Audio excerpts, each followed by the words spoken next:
Bonjour citoyennes et citoyens, aujourd'hui on va parler d'un roi. Non pas de notre président qui se prend pour un roi, mais d'un vrai roi, Louis XVI, et de l'évolution de son image au cours de la Révolution française. Une histoire qui, vous allez le voir, a tout d'un shonen, mais en inversé. Bon déjà, le shonen, pour ceux qui connaissent pas, c'est un type de manga où le héros est un petit merdeux, en général plus ou moins en marge de la société, qui va réussir par son entraînement et par sa volonté à atteindre des sommets, à devenir un grand héros reconnu de tous.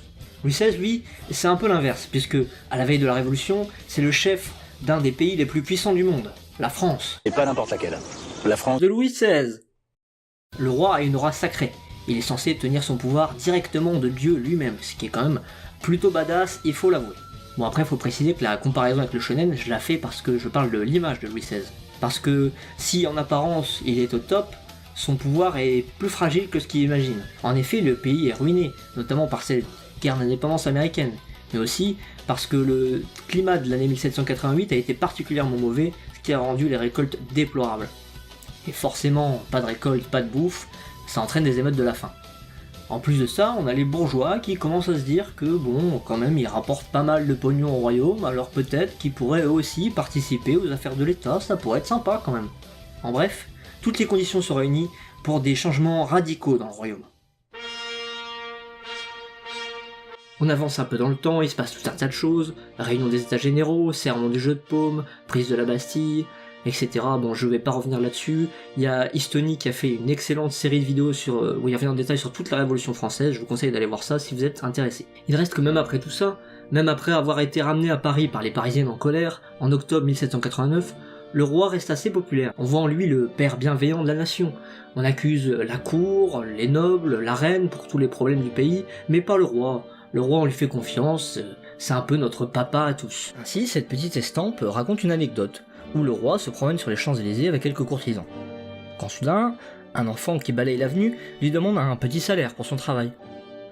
Le roi lui donne alors 6 francs, et l'enfant, qu'il n'a pas reconnu, s'étonne de recevoir une telle somme, et du coup il s'excuse de ne pas avoir de quoi lui rendre la monnaie. Un des courtisans lui dit alors de tout garder, car, je cite, « Ce monsieur n'est pas chevalier, il est l'aîné de sa famille ». Il est noté sur l'estampe que cette boutade fit rire le roi et les spectateurs. Eh ben, ils ont un sens de l'humour particulier, l'aristocratie, hein. Enfin bref, on a l'image d'un roi simple, qui se promène sans apparat, au point qu'on ne le reconnaisse même pas. Un roi généreux avec son peuple, mais qui sait également rire. Le roi reste ici une figure paternelle. On le voit ici être bienveillant avec un enfant. Cet enfant qui pourrait être une représentation du peuple. Cet autre dessin nous présente Louis XVI, qui reçoit les étrennes de son peuple pour le nouvel an 1790. On y voit le roi accueillir le peuple, serrer la main à un vieillard et déclarer « Voici mes amis ». Le vieillard est heureux de pouvoir, sans crainte, donner des marques de son amour. Le roi apparaît comme le bon père de son peuple, content de recevoir des preuves de son amour. Cette image de père est renforcée par la présence sur l'image du dauphin, son fils. Par contraste, si le roi est encore bien vu à cette époque, c'est loin d'être le cas de tous. Ainsi, dans ce même dessin, on voit une petite fille offrir un agneau au dauphin. Celui-ci demande alors s'il est mort, ce à quoi la petite fille répond que non, car ce n'est pas un aristocrate. Donc au début de la Révolution, même si son image est un peu écornée, on a toujours notre héros de shonen, le grand Louis XVI Sama, qui va sauver la France. Louis XVI est même acclamé le 14 juillet 1790 lors de la grande fête de la Fédération, ce qui montre que le peuple lui accorde encore sa confiance. Mais un élément va tout faire basculer. La fuite du roi et son arrestation à Varennes.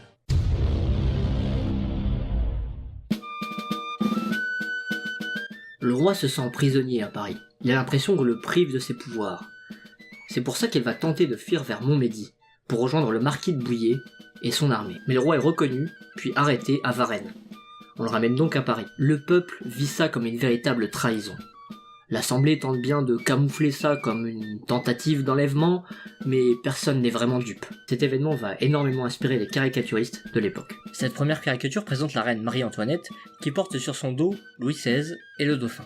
Elle fait une grande enjambée partant du palais des Tuileries vers Montmédy, représentée ici par un rocher, surmonté d'une horloge indiquant midi. Midi. Ouais, les révolutionnaires ils sont très forts en jeu de mots, hein. La reine est présentée dans une position inconfortable, à la merci des regards pervers de tous ceux qui se trouvent en bas. Les personnages du bas sont des acteurs de la contre-révolution, qui s'inquiètent d'un éventuel faux pas. L'un d'eux dit « Si le coup manque, nous sommes foutus ».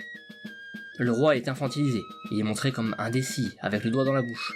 Celle qui tient véritablement le sceptre, symbole du pouvoir, c'est bien la reine. Le roi ressemble à un enfant qui ne comprend pas bien ce qu'il fait là. Sur cette autre caricature, la famille royale fuit le palais des Tuileries par les égouts. C'est une nouvelle fois la reine qui mène la marche, et une nouvelle fois on fait des allusions peu discrètes à sa réputation de femme libertine. Sa poitrine est dénudée, et Louis XVI porte des cornes, le symbole du cocu. Le manque de respect pour le roi va plus loin cette fois, puisque non content de devoir ramper dans la fange, il se fait littéralement chier dessus par Bailly, le maire de Paris. C'est une magnifique blague caca. On applaudit le caca. On adore ça le caca. Ouais, le caca. Dernier dessin sur le sujet, on assiste à l'arrestation de la famille royale à Varennes. On y voit le roi en train de manger alors qu'on vient l'arrêter. On se moque de la gourmandise du roi, tellement importante qu'il se fout même qu'on vienne l'arrêter, tant qu'on le laisse finir son repas. Son cocher se plaint. Sans cette grande gueule, nous serions déjà loin. Double référence, à la fois à la gourmandise royale, mais également au visage du roi qui lui a valu d'être reconnu et finalement arrêté. On moque la coquetterie de la reine qui se prend le temps de s'admirer dans le miroir. Et puis on a aussi le dauphin qui est en train de faire caca sur sa chaise percée. C'est une magnifique blague caca. On applaudit le caca. On adore ça le caca. Ouais, le caca. Car on aime la scatologie à l'époque. Cette petite scène est là pour ajouter un peu de légèreté à ce dessin qui dépeint un moment grave dans l'histoire du pays. Dans l'après-Varennes, on fait du roi un indécis, un enfant, qui se laisse entraîner par son entourage et notamment par la reine. On ne le désigne pas encore comme le responsable. Néanmoins, une barrière a été franchie. Son image est désacralisée. On ne le montre certes pas du doigt, mais on n'hésite plus à le ridiculiser en le montrant comme un gourmand, un personnage comique. Il faut bien préciser que ces caricatures présentent la vision des gens de l'époque, puisque dans les faits, Louis XVI était bien impliqué dans ce projet de fuite, et il était bien décidé à retrouver ses prérogatives d'avant la Révolution. Sur ce dessin, on peut voir Henri IV, qu'on identifie grâce à son visage et à son juron fétiche, ventre sein gris. Ça devait être son équivalent de Saperlipopette.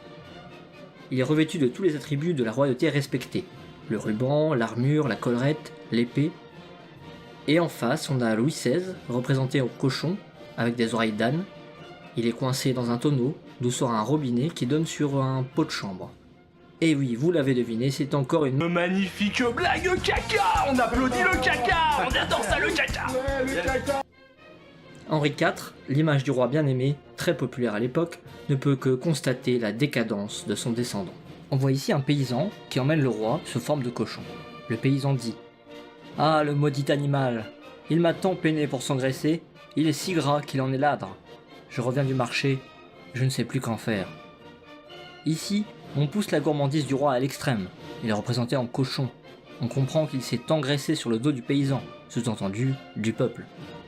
Il y a aussi potentiellement un jeu de mots sur l'âdre, qui peut à la fois désigner une maladie du cochon, comme le fait d'être excessivement radin. Le paysan déclare ne plus savoir quoi faire de ce cochon. Ce dessin représente bien la situation politique de l'époque. Plus personne, ou presque, ne fait confiance au roi, mais l'Assemblée bosse sur le projet de constitution depuis maintenant 2 ans. Elle est bientôt terminée. Ce serait dommage de devoir tout recommencer maintenant, non? Certains, comme Robespierre, proposent la déchéance du roi. D'autres veulent même l'abolition de la monarchie et l'instauration d'une république. Ce dessin représente bien les débats de l'époque sur le sort à réserver au roi après sa fuite. Finalement, l'Assemblée le rétablira dans ses fonctions, mais ce n'est que partie remise. On fait une avance rapide jusqu'au 20 avril 1792.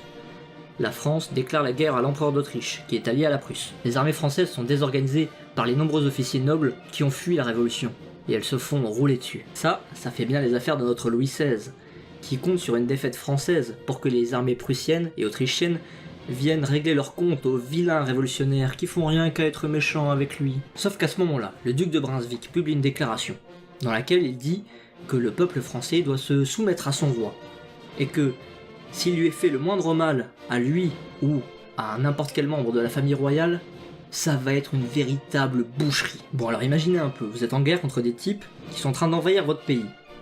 Et là leur chef vous dit que vous n'avez pas intérêt à faire de mal à votre chef à vous, parce que sinon il va vous défoncer.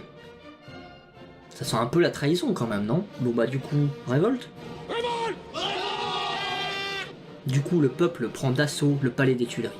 Le roi et sa famille décident de se réfugier à l'Assemblée. Là, ils sont mis aux arrêts et envoyés à la prison du Temple. C'est ce que représente ce dessin, la famille royale emmenée en prison par un sans-culotte. Le sans-culotte, représentant le peuple, dit « Maudits animaux, nous les engraissions de notre sang, et ils voulaient nous faire égorger. » C'est une référence à la trahison de la famille royale. La reine, ses enfants et la sœur du roi sont représentés en louve et en louveteau. Seul le roi est représenté en dindon. On a donc toujours ici cette idée d'un roi ridicule. Ici, il implore Lafayette de venir à son aide, tandis que la reine est une louve. C'est elle la vraie menace. Elle dit « Ah, maudits jacobins, ils ont fait échouer mes projets !» Encore une fois, c'est la reine qu'on désigne comme la principale coupable, alors que dans les faits, le roi a pris une part active à tout ceci. Il y a comme une certaine pudeur, comme si on ne voulait pas croire que celui qui était encore il y a peu le père de la nation puisse être prêt à verser le sang de son propre peuple afin de récupérer son pouvoir. D'ailleurs, cette hypothèse est renforcée par le fait que, pendant son procès ou au moment de son exécution, on ne fera plus vraiment de caricature du roi. Un peu comme si son sort était déjà réglé, qu'il ne pouvait pas vraiment tomber plus bas. Et donc voilà comment celui qui était 3 ans auparavant le chef quasi absolu d'une des premières puissances mondiales, un homme respecté, un homme qui avait la confiance de la population pour mener le pays en des temps troublés, cet homme est devenu un paria, en passe d'être exécuté, qu'on n'hésite plus à représenter sous forme d'un dindon ou d'un cochon qui se chie littéralement dessus. Si ça c'est pas un shonen inversé, je sais pas ce qu'il vous faut.